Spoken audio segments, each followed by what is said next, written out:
প্রতি বছর $8 বিলিয়ন মতন টাকা বিদেশে পাচার হয়ে যাচ্ছে।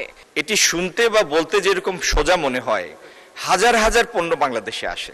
মাননীয় স্পিকার, দীর্ঘ 1 ঘন্টা হাত উঁচু করে বসেছিলাম মাননীয় স্পিকার, শেষ পর্যন্ত যে আপনি দেখেছেন সেজন্য আপনাকে আবারও ধন্যবাদ। আজকে 94 নম্বর তারকা চিহ্নিত প্রশ্নটি আমার ছিল, সেটি স্থানান্তরিত হয়েছে, কিন্তু কি কারণে স্থানান্তরিত হয়েছে জানি না। মাননীয় মন্ত্রীর কাছে আমার প্রশ্ন, আমদানি এবং রপ্তানির আড়ালে প্রতি বছর $8 বিলিয়ন মতন টাকা বিদেশে পাচার হয়ে যাচ্ছে।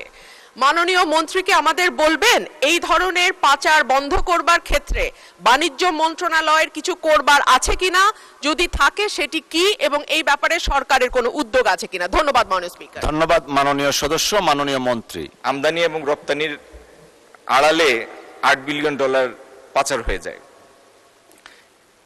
মাননীয় স্পিকার, এটা একটা পারসিভড অ্যামাউন্ট। এখন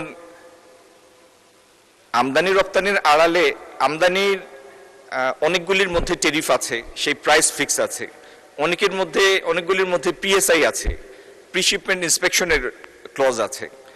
যদি এই প্রিশিপমেন্ট ক্লজ এবং ট্যারিফ ভ্যালুর বাইরে কোনো পণ্যের মধ্যে যদি এরকম কোনো দুর্বলতা থাকে যেটিতে বেশি পাচার হয়ে যাচ্ছে, এটি একটি স্টাডি গবেষণার বিষয়। মাননীয় স্পিকার, এটি শুনতে বা বলতে যেরকম সোজা মনে হয়, হাজার হাজার পণ্য বাংলাদেশে আসে এবং বাংলাদেশে পণ্য এবং সেবা মিলে, আমি একটা ধারণা দেওয়ার জন্য বলছি, গত বছর আমাদের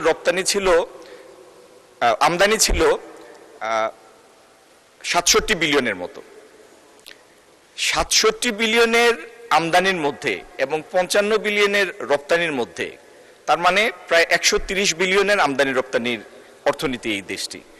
এটির মধ্যে পিন পয়েন্ট করে বলা যে ঠিক অমুক প্রোডাক্টের মধ্যে অর্থ পাচার হচ্ছে, এটা বেশ জটিল একটা বিষয় এবং একটা গবেষণাধর্মী কাজ।